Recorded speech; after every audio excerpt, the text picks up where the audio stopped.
Hello and welcome. We're going to have an amazing cooking time today. We are going to be making one of my favorite dishes, tacos. My wife says that I eat tacos every time I make a meal because I'm always looking for some bread or maybe a tortilla to wrap whatever it is that I'm eating in the tortilla to then eat. Today we're going to be having pork tacos. Why are we celebrating? Why are we eating the tacos today? We're eating the tacos because we're celebrating Mexico's independence. September 16th is Mexico's Independence Day. It is not the 5th of May. So on this day, all over Mexico, between the 15th and the 16th, at exactly 12 midnight, everybody comes to the center of town and they read the names of the men and the women of the independence and the revolution, and they shout the names out. And as they read the names, then everybody in the group of people, the whole municipality, they shout, "Viva Mexico! Viva la Independencia!" It is such a cultural event. If you ever get a chance to go down and enjoy any of the large cities, even the small cities, you will see this type of event going on. And today we're going to be having these great tacos, pork tacos. You can make them very simple, very easy. Your whole family's going to enjoy them. They're going to have serrano peppers, but you can swap them out with jalapeno peppers, which is kind of spicy, or you can pepper that one. But then again, no, where am I? Leave the peppers in. You can't have the peppers. Well, maybe this is not the recipe for you, but I tell you, you're going to enjoy it. So, without any further ado, follow me, and I'm going to show you how to make these amazing tacos. Bienvenidos a mi cocina, porque mi cocina es tu cocina. Make sure you take your meat out and bring it up to room temperature before you start cooking. Season our pork with chili powder and salt and pepper.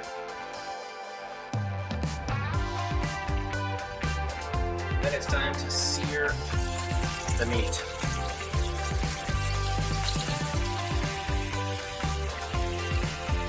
Make sure you salt your meat on both sides. And I added pepper, and I pepper to this side. There we go. Two flips. See that brownness? That's what you need. So yes, the meat is ready to flip. Another good sign is that as I'm turning it over, I don't need to scrape it off. It's not sticking to the bottom of the pan.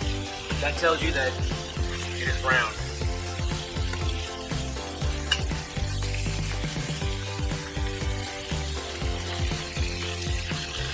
Starting to turn brown on the edges. Now it's time to take it out. On a plate.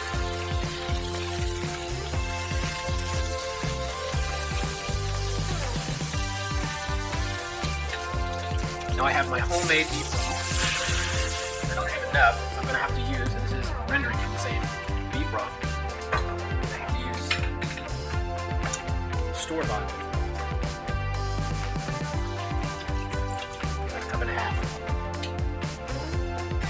Now use your spatula to break up the meat pieces that are stuck to the bottom. It's very important. If you have an Instapot, you'll know that any one of those little pieces that are stuck to the bottom, well, first of all, great flavor. But if they're stuck to the bottom, it could cause your pot to register burn, and it'll turn off. So halfway through your cooking, it'll register like something is burning, and then it'll turn off. So I want to make sure that all the little bits and pieces of the bottom of the pot have been cleared.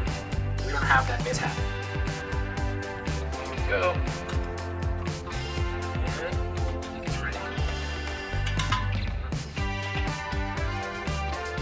I'm going to use a little stack here. There we go.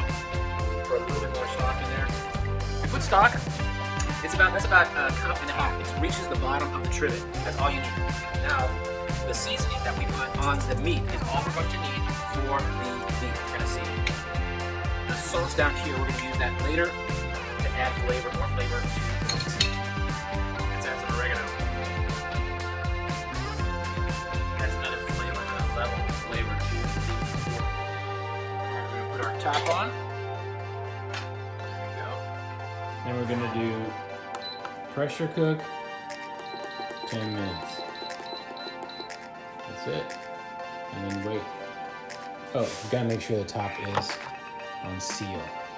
Now it's time to make the salsa. You're probably wondering, what is it that you did? What did you do with these onions? Well, what I did was I peeled off the skin. I was just going to go ahead and cut it off, but I thought to myself, well, maybe some people need to know they're supposed to take off that dry part of the skin. And I just did it more fancy. Anyway, so what you're going to do is you're going to take that top off, and you're going to take this bottom off. Right? And I'm going to make these into fours. The reason why I'm cooking them is because salsa, the onions need to be cooked, otherwise they have a sharp taste. That's the only reason. So we're going to make, this is going to be a roasted chili sauce. Roasted chili sauce. Here. I'll put that into our cast iron skillet. Boom, boom, boom, boom. Along with our serrano peppers because I like the heat. Yes, all those seeds and everything. Yes, and we have another serrano pepper late to the party. So, and we have tomatoes, and we're going to do tomatoes, just cut them in half. And then there, Roma tomatoes. There we go. So what I did was I took out the little part there, that top of the tomato, not goodies. There we go. Those are in. Gotta get that one out. And then we're going to cover it with oil. There we go. And then we are going to make sure that they're all nice and coated in that oil. Whew. Okay, if you just cut the chilies, please do not touch your face, your eyes, or anything else you do not want to burn. Your hands will be fine, but do not touch anything else, or you will be sorry. That's all you need. Gonna put some salt on this. There we go. Nice bit of salt. Some pepper as well. I'm gonna throw this into the oven on broil so that I can toast the top part of these vegetables. So now what we're going to do is we're going to put cancel and we're going to take off the top.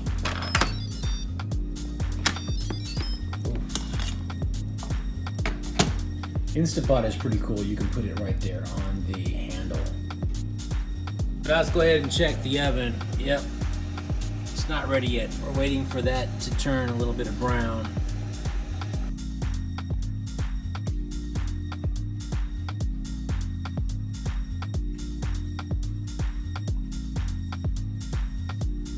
Alright, so when you're making salsa, the things that you think you need are onions, tomatoes, and chili peppers, which is true. Those are the basics. But you also need salt, pepper, and then you need some acid, which can be used in vinegar, found in vinegar. You can also use mustard. I know you're thinking, what? Yep, mustard. Throw a little bit of mustard in there. I know, you're thinking this is crazy. And what we're going to do is we're also going to use avocado. And there you go. The other half of the avocado. 2 onions, 5 serranos, salt, pepper, 3 Roma tomatoes, the mustard. Oh my goodness. Now we're gonna try it out. Here we go. Alright. Something else you don't normally think of is oil as well. Let's taste it, see if it needs anything. Let's get some of that mustard down in there. There we go. Let's see.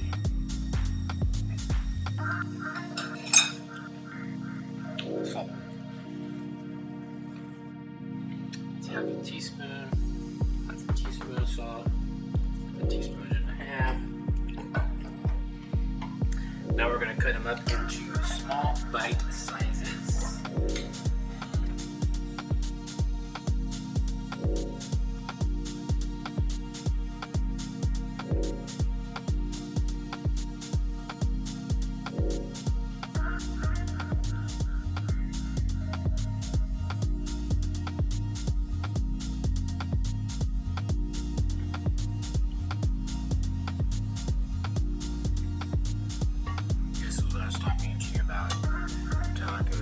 Great taco meat, and with this sauce on it, oh my goodness, now it's ready to serve.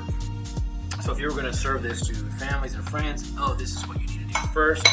Make sure that your meat is nice and doused with this delicious drippings. In Mexico you would say orale. Okay, now this is extra. Now you can serve your tacos just as they are, but I'm putting in an additional step to add some browning to the meat. You're gonna like it, but you don't have to do it. And you're gonna take your meat that you just pulled out and throw it onto the skillet. Oh yeah. That's what you're looking for.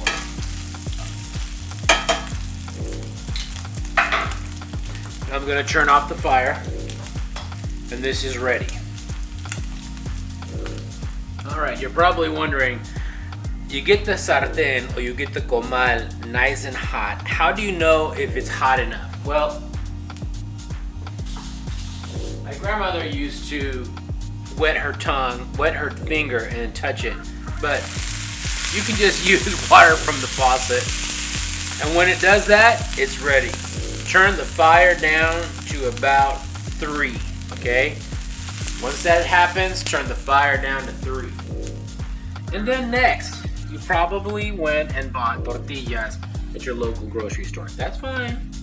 But tortillas at your grocery store are not gonna be very malleable. You can't fold them very easily. So the way you fix it is by putting oil on the comal.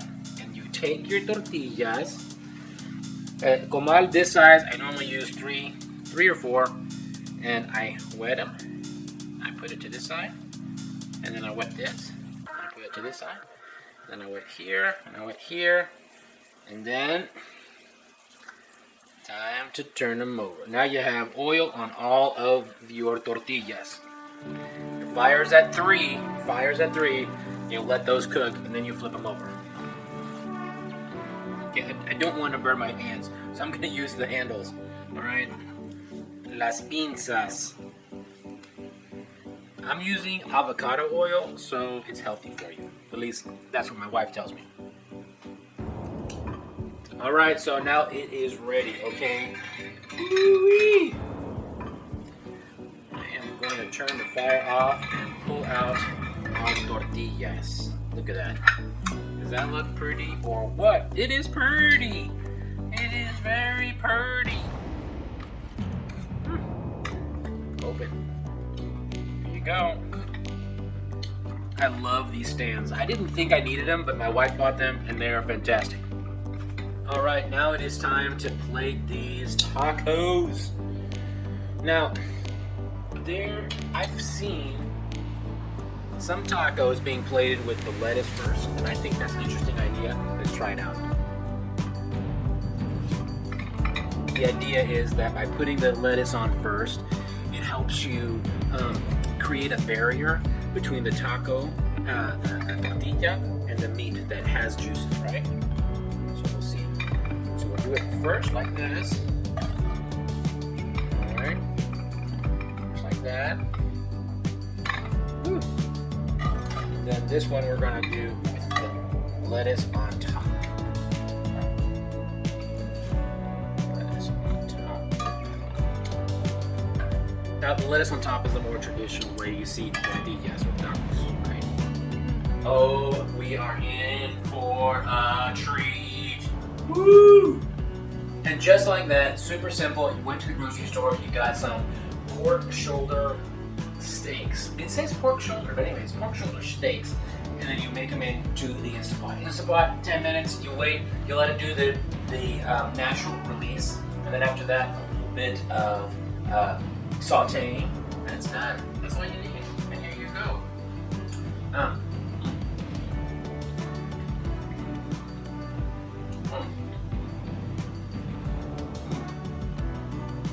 Okay. So, for the longest time, I used to think, why add lettuce?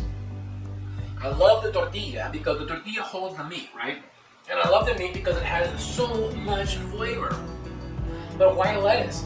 Then I realized after cooking for a while, the lettuce has a fresh flavor and a fresh texture to the overall bite. So when you eat your tortilla, when you eat your taco, that lettuce, those chopped tomatoes, if you put chopped tomato on it, it adds a little bit of that freshness to it, which just makes the flavor explode in your mouth. That was the tortilla with the lettuce on the bottom. I like that. Here's the one with the lettuce on the top, okay? So, that one.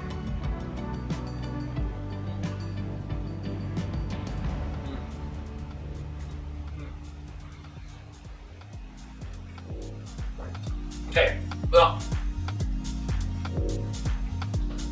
the one with the lettuce on the top, much harder to grab onto, and the lettuce started to fall out, and the sauce started to come out around the edges. So I totally recommend having the lettuce at the bottom and then putting the sauce on top. Easier to hold. It's not gonna mess your face up.